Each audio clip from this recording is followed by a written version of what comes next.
Chamber of Commerce, and I would like to invite you to come and speak before a chamber breakfast if you wouldn't mind some time. I'd be honored to. Thank you very much, sir. And I just wanted to get back to your comment of union folks and his support. A lot of it's perceived support because he is such a powerhouse on the liberal side of the House.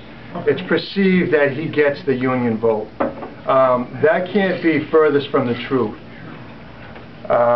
This nation was built with unions, and that means that the unions members have their own minds and decisions. And when I say that, is life's tough for them also. The economy's down in all walks of life. The unions are organized to kind of address that together, but that type of organization's by. Thank you for coming. That's my sister. Everybody say bye to Sue. My sister. Can't do this without family, I'm telling you. So the union members as a general are hurting also. They're forced to pay dues to people that they don't respect and they don't like where their ideals are leading them, but they're handcuffed. They might be part of that working poor crew, but they're still handcuffed. They need an alternative. My experience is I've been a union rep, shop steward for 18 years, representing correction officers,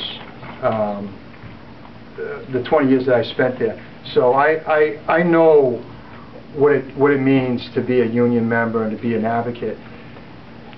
Not all unions are what have been portrayed to you. The members are just like yourselves, your neighbors. They work, but they're forced to pay into a system that in itself is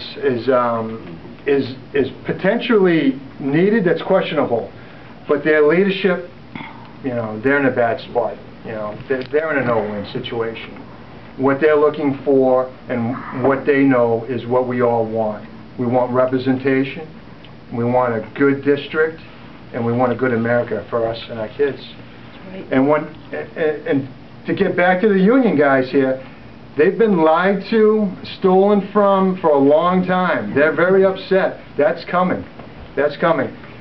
They've negotiated and fought. We've seen them in the streets fighting for their contracts. Some of us kind of don't like that. You know, who are them to do that? But that's their right. And they fought for those rights. Well, those rights have been taken and stolen from them, just with a shake of a hand. So they're very upset. You're going to see a whole different outcome come around. It's not going to be an open ride. And Mr. McGovern and his crew, when I say his crew, his campaign staff,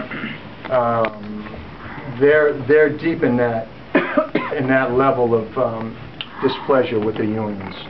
I will reach out to the unions like I've had in the past.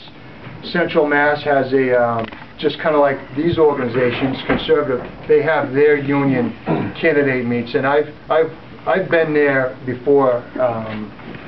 In 2010,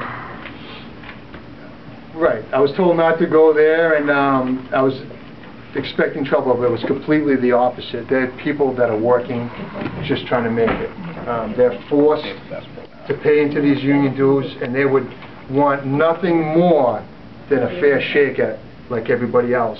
But like this being a one-party state and everything is lined up against them, the system just pushes them along. If they dare to step out of that system, they get stepped on, they get crushed, they get fired. So it's tough all the way around. Nobody has a free ride.